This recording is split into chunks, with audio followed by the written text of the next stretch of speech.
Hello friends, మనం శ్రీమద్ భాగవతంలో శ్రీకృష్ణుల వారి జననం గురించి తెలుసుకుందాం. శ్రీమద్ భాగవత సంగ్రహము దశమ స్కందము పూర్వభాగము. శ్రీకృష్ణ లీలామృతం గురించి చెప్పమని చెప్పి పరీక్షిత్ మహారాజు శ్రీ సుఖ మహర్షిని అడిగారన్నమాట. ఆ కోరికను మన్నించి శ్రీ సుఖయోగీంద్రుడు ఈ విధంగా చెప్పసాగాడు. ఆసూరి సంపదతో మజించిపోయి ఉన్న వేలాది రాజులు భూమిని కొల్లగొట్టి పాలిస్తూ తమ పాపచరణము వలన భూమిపై భారమైపోయి ఉన్నందున భూదేవి గోవు రూపాన పోయి బ్రహ్మదేవునికి నివేదించినది. బ్రహ్మ రుద్రాది దేవతలతో సహా క్షీరసాగర తీరానికి పోయి పురుష సూక్ష్మంతో స్తుతించారు. ధ్యానంలో నుండగా బ్రహ్మకు దివ్యవాణి వినిపించింది. ఆ వాక్కులను అతడు అందరికీ ఇలా చెప్పాడు. భూదేవి యొక్క కష్టాలు భగవంతునికి తెలుసు. దేవదేవుడు వసుదేవపుత్రుడై పుట్టి ఆ అవతార కాలంలోనే భూభారాన్నంతా తొలగించుతాడు. అనంతుడు శ్రీహరి అంశతో ఆయనకు అన్నయ్యై అక్కడే పుడతాడు. అమరులందరూ తమ తమ అంశలతో యాదవ కులంలో పుట్టాలి. విష్ణు మాయ కూడా అక్కడే పుడుతుంది. దేవతా స్త్రీలు కూడా శ్రీహరి సేవార్థం సుందర శరీరులై అక్కడే పుట్టాలి. ఇది భగవంతుని ఆదేశం అని చెప్పగా భూదేవి దేవతలు సంతృప్తులై వెళ్ళిపోయారు. యదువంశంలోని సురసేనుడు సురసేనమనే రాజ్యానికి ప్రభువు. అతని కుమారుడు వసుదేవుడు. ఉగ్రసేనుడు యదు, భోజ, అందక రాజ్యాలకు ప్రభువు. అతని కుమారుడు కంసుడు. ఉగ్రసేనుని తమ్ముడు దేవకుడు. అతని కుమార్తె దేవకి. వసుదేవుడు దేవకిని వివాహమాడి నిజగృహానికి తీసుకుని వెళ్ళేటప్పుడు కంసుడే స్వయంగా తన చెల్లెల్ని రథంపై తీసుకొని ఆమెను పతిగృహంలో విడిచిపెట్టి రావాలని బయలుదేరాడు. కొంత దూరం పోయిన తర్వాత ఒక అశరీర వాణి నుండి ఇలాగ వినిపించింది. ఓయి కంస, నీవు ఇంత సంతోషంతో నీ చెల్లెలను తీసుకువెళ్తున్నావు, కానీ ఈమె యొక్క 8వ పుత్రుడు నిన్ను సంహరిస్తాడు సుమా అనే హెచ్చరికను విని కంసుడు ఉగ్రుడై కత్తి దూసి చెల్లెలను జుట్టు పట్టుకొని ఈడ్చి చంపడానికి సిద్ధపడ్డాడు. అప్పుడు వసుదేవుడు కంసునికి విన్నవించుకున్నాడు. బావా, నీవు భోజవంశ శ్రేష్ఠుడు, సూర్యుడు. ఒక అశరీర వానికి భయపడి ఏ పాపము ఎరుగని నిర్మల చరిత అయిన నీ చెల్లెల్ని ఈ విధంగా చంపబడడం నీ వంశానికే కలంకము కాదా? ఈమెను చంపినంతనే నీ మృత్యు భయం తొలగిపోతుందని అనుకోవద్దు. శరీరంతో పాటే చావు కూడా పుట్టి ఉంటుంది. నేడో రేపో 100 తర్వాతనో మృత్యువుని శరీరాన్ని పడవేస్తుంది, కానీ విడిచిపెట్టదు. జీవుడు కర్మాధీనుడు. తాను చేసి ఉండిన కర్మఫలమును అనుభవిస్తూ ఉంటాడు అని చెప్పి ప్రాధేయపడ్డాడనమాట. కఠినాత్ముని మనస్సు కరగనందున వసుదేవుడు తీవ్రంగా ఆలోచించి మళ్ళీ ఇలా చెప్పసాగాడు. బావా, ఈమెకు పుట్టబోయే వాని వలన నీకు ప్రమాదం అని ఆకాశవాణి చెప్పింది, కానీ ఈమె వలన కాదు కదా. నీవు కరుణించి ఈమెను విడిచిపెట్టు. ఈమెకు పుట్టబో పిల్లలను నేను నీకు అప్పగిస్తాను, చంపుకొనుము అని చెప్పగా కంసుని మనస్సు మారినది. దేవకి వసుదేవులను వారింటికి చేర్చి వెళ్ళిపోయాడు. దేవకీదేవి మొదటి కొడుకును కనగానే వచనబద్ధుడే వసుదేవుడు అతన్ని తీసుకెళ్ళి కంసునికి ఇచ్చాడు. వసుదేవుని సత్యనిరతికి సంతసించిన కంసుడు, వీని వలన నాకు ప్రమాదం లేదు గనుక వీనిని తీసుకుపొమ్ము అన్నాడు. ఒకనాడు నారదుడు వచ్చి కంసునితో ఇలా అన్నాడు: ఓ కంస, నీవెవరవో తెలుసా? గత జన్మలో కాలనేమి అనే అసురుడు, నీ అనుచరులు కూడా అసురులే. మీ అసురు జాతికి శత్రువైన శ్రీహరి ఆసురిగణ సంభూతులైన రాజులను సంహరించి భూభారాన్ని తగ్గించే కార్యక్రమంలో దేవకీ పుత్రుడై జన్మించనున్నాడు. దేవతలు యాదవులై జన్మిస్తారు అని చెప్పి నారద మహర్షి నిష్క్రమించాడు. తాను అసురుడని, యాదవులు తన శత్రువులైన దేవతలను తెలుసుకున్న కంసుడు ఉగ్రుడై తండ్రి అయిన ఉగ్రసేనుణ్ణి, దేవకీ వసుదేవుల్ని చెరసాలలో బంధించి అంతవరకు పుట్టి ఉన్న దేవకి పుత్రులందరినీ వధించాడు. తానే మధురకు రాజయ్యాడు. దేవతలు యాదవులు జన్మించారని తెలుసుకున్నప్పటి నుండి కంసుని వారి పట్ల వైరము, క్రౌర్యము మితిమీరి పెరిగిపోయినవి. తన అనుచరులైన బాణుడు, భౌముడు, మాగధుడు, అఘాసురుడు, కేసి, ధేనుక, ప్రళంబ, తృణావర్త, చానూర, ముష్టిక, అరిష్ట, ద్విధ, పూతనాది అసురుల సహాయంతో యాదవులను యుద్ధంలో ఓడించి హింసించగా వారంతా నిషాద, కురుకోసల, విదేహ, విదర్భ, పాంచాల, కేకేయ, సాల్వ దేశాలకు వెళ్ళిపోయారు. కొందరు మాత్రం కంసునికి లొంగిపోయి అతను పెట్టే బాధలను భరిస్తూ పడి ఉన్నారు. దేవకీ పుత్రులను 6గురిని కంసుడు చంపేశాడు. 7వ గర్భాన భగవంతుని ఆదేశంపై అనంతుడు ప్రవేశించాడు. దేవకీ వసుదేవులు చెరసాల్లో ఉన్నప్పుడు కంసుని దుండగాలకు భయపడిన యాదవులు కొందరు యమునా ఆలవానున్న నందవ్రజంలో తలదాచుకునేవారు. వసుదేవుని భార్య అయిన రోహిణి కూడా నందుని రక్షణలో అక్కడే ఉన్నది. శ్రీహరి యోగమాయను పిలిచి దేవకీ గర్భాన ఉన్న 7వ బిడ్డను వెలికి తీసి రోహిణి గర్భాన ఉంచమని ఆదేశించాడు. మళ్ళీ యోగమాయ నందుని భార్య అయిన యశోద గర్భాన ప్రవేశించి జన్మించాలని ఆదేశించాడు.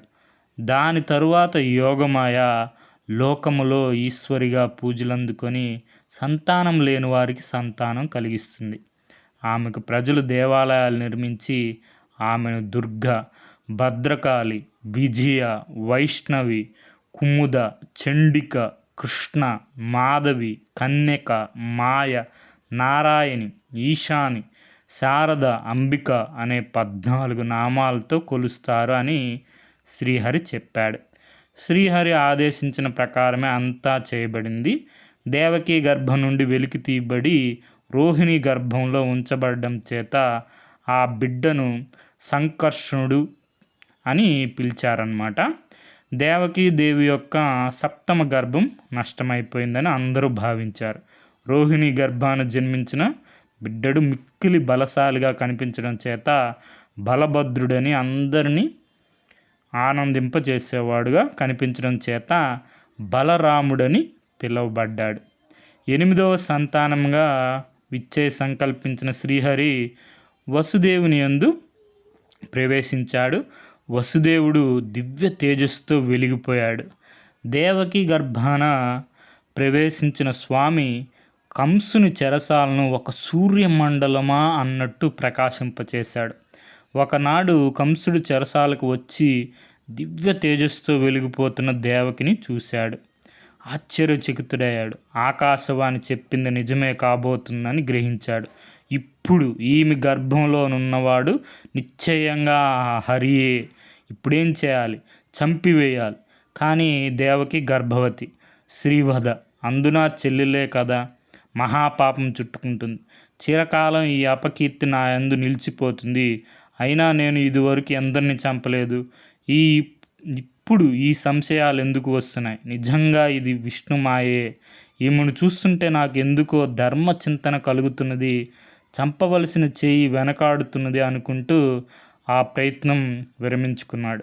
అయినా అతని తలపులనే హరిపైనే ఉంటున్నాయి. ఆ హరి ఎప్పుడు పుడతాడా, అతను నేను ఎప్పుడు హతమార్చి వదిలించుకుంటానా, ఈ మృత్యు భయం నుంచి ఎప్పుడు ముక్తుని అవుతానా అని అహర్నిశలు ఆరాటపడుతూ ఉండేవాడు. ఈ విధంగా కంసుడు మనోవాక్కాల చేత, ఇంద్రియ కర్మల చేత క్షణక్షణం భయంతోనే శ్రీహరి చింతల్లోనే మునిగి ఉండేవాడు. భగవంతుడు భూమిపై దేవకి గర్భస్థుడై అవతరించున్నాడని ఎరిగిన బ్రహ్మాది రుద్రాది దేవతలందరూ దేవకి వసుదేవులుండే చెరసాలకు వచ్చి స్వామిని స్తుతించారు. ఈ విధంగా, ఓ పరాత్పర సత్యవ్రతుడువు, నిత్యత్వాన్ని పొందించే సాధనమైనవాడు, త్రిలోకాల్లోనూ ఉండువాడు, పంచభూతాల యొక్క ఉత్పత్తికి, ఉనికికి, లయాలకు స్థానమైనవాడు, సత్య భాషణము సమదర్శనము పాటించేవాడు అయిన నిన్ను ఆశ్రయిస్తున్నాం. నీ మాయ చేత అజ్ఞానులు నిన్ను అనేకంగా వర్ణిస్తారు. కానీ జ్ఞానులు అన్ని మూర్తుల్లోనూ ఉన్నది నువ్వు ఒక్కడవే అని ఏక మనస్సుతో అంటారు. ఓ పరమేశ్వర, నీవే జగత్కారణుడు, జ్ఞానస్వరూపుడు, సర్వాంతర్యామివి. ఈ లోకాల క్షేమం గురించి అనేక రూపాల్లో అవతరిస్తూ ఉంటావు. నీ పాదమే సంసార సాగర కారణానికి నౌక. దానిని పట్టుకున్నవాడు ఆవలి ఒడ్డు చేరుకుంటాడు. కానీ అహంకారములకు నీ యొక్క మహిమ అంతు చిక్కదు. వారు మళ్ళీ మళ్ళీ జన్మలకు దిగజారిపోతారు. నీ పాద సేవకులకు ఎలాంటి భయము ఉండదు. అసురులను శిక్షించడానికి నీవే స్వయంగా భూలోకంలో అవతరించిన అవసరం లేదు.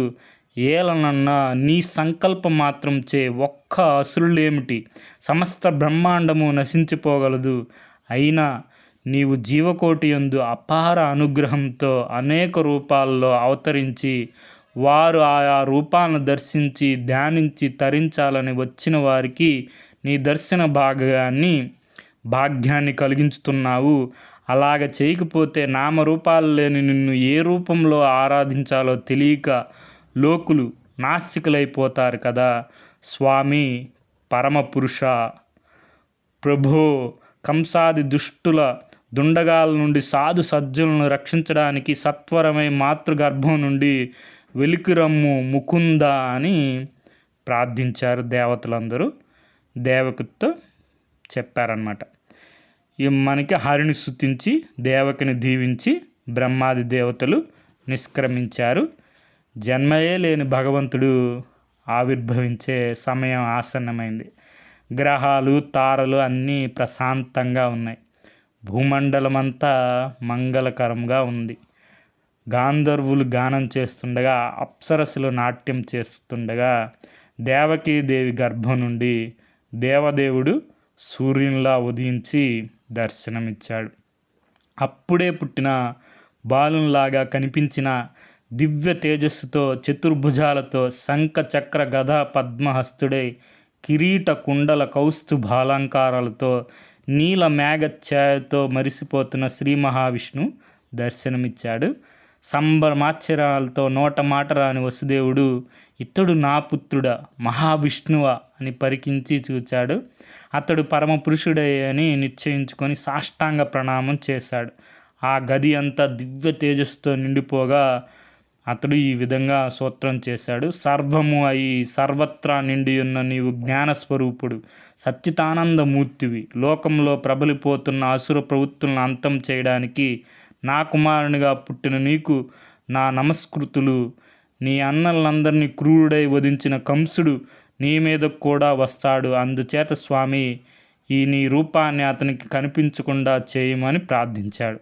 అప్పుడు దేవకీదేవి ఈ విధంగా స్వామిని స్తుతించింది. ఓ పరాత్పర, నీ లీలా విలాసంతో సంకల్ప మాత్రాన సంభవించే ఈ విశ్వసృష్టి అంతా బ్రహ్మదేవుని ఆయోధ్యాయం నిండగానే నిశ్శేషం అంతమయ్యి నీలో లయించి నీవు ఒక్కడు మాత్రమే నిత్య సత్య స్వరూపుడువై నిలిచి ఉంటావు. అటువంటి నీ యొక్క పాద పద్మాలు ఆశ్రయించినట్టు మనుజునికి ఇక మృత్యు భయం ఎక్కడిది. మాధవ, నీ యొక్క లీలా వినోదానికి విశ్వాన్ని ప్రసరింపజేస్తావు. మాయ నీ యొక్క బంధువు, అంటే నీ నుండి ఉద్భవించినది. ఆ అనంతమైన కాలం నీ యొక్క అద్భుత ప్రక్రియ అట్టి విశ్వేశ్వర మంగళ ప్రదాత నిన్నెప్పుడు కోరి భజించేవాడే కదా శాశ్వత సౌభాగ్య సౌఖ్య అభయ అమరత్వాలను పొందగలడు. పూర్వం యోగులు ఒంటి కాల మీద నిల్చొని యోగ మార్గాన్ని నిన్ను సూచితమని అంటారే గాని నిజంగా నీ యొక్క స్వరూపాన్ని చూడలేరు. ఈ చర్మచక్షువులకు కనబడని ఈ అద్భుత రూపాన్ని నేను ఇప్పుడు చూస్తున్నాను. ఓ పరమేశ్వర, నీకు నమస్కరిస్తున్నాను. కానీ స్వామి, నీ యొక్క ఈ నిజస్వరూపాన్ని తొలగించమయ్యా దేవా. ప్రళయకాలంలో విశ్వాన్నంతా నీ యొక్క దొడ్డు కుక్షులో నిమిడ్చుకున్న గొప్ప నటుడు నీవు నేడు నా గర్భం నుండి జన్మించడం మహా విచిత్రం కదా పరమపురుష అని చెప్పి దేవకీదేవి స్తుతిస్తూ ఉంది. ఓ నళినీనాక్ష, నీవు నాకు పుత్రుడై ఈ దుష్ట కంసుడు మమ్మల్ని చాలా కాలంగా చెరసాలలో అణిచియుంచాడు. వాణ్ణి శిక్షించి మమ్మల్ని కాపాడమయ్యా తండ్రి. బిడ్డలు లేక నేను నోచిన నోములన్నీ నీవే అయి మాకు కలిగినావు కదా. అప్పుడు దేవదేవుడిలాగా చెప్పాడు, అమ్మా, నీవు మొదట స్వయంభూ మనంత్రంలో పుష్ణి అనే పతివ్రతవు, వసుదేవుడు సూతపుడు అనే ప్రజాపతి, మీ ఇద్దరి ప్రజోత్పత్తి చేయమని బ్రహ్మ నియమించాడు. మీరు 12,000 దివ్య సంవత్సరాలు తపస్సు చేసి నా సాక్షాత్కారం పొంది వరము కోరుకోమనగా నా వంటి పుత్రుడు కావాలని కోరుకున్నారు. నేను మీ పుత్రుడినై పుష్ణి గర్భుడు అనిపించుకున్నాను. తర్వాత మీరు అదితి కశ్యపులు, మీ గర్భాన నేను వామనుడై జన్మించాను. ఇప్పుడు మళ్ళీ మీకు తనయుడినై జన్మించాను. దీనితో నేను మీకు ఇచ్చిన వరము సంపూర్ణమైనది. మీకు పూర్వస్మృతి కలగాలని ఈ దర్శనం ఇచ్చాను.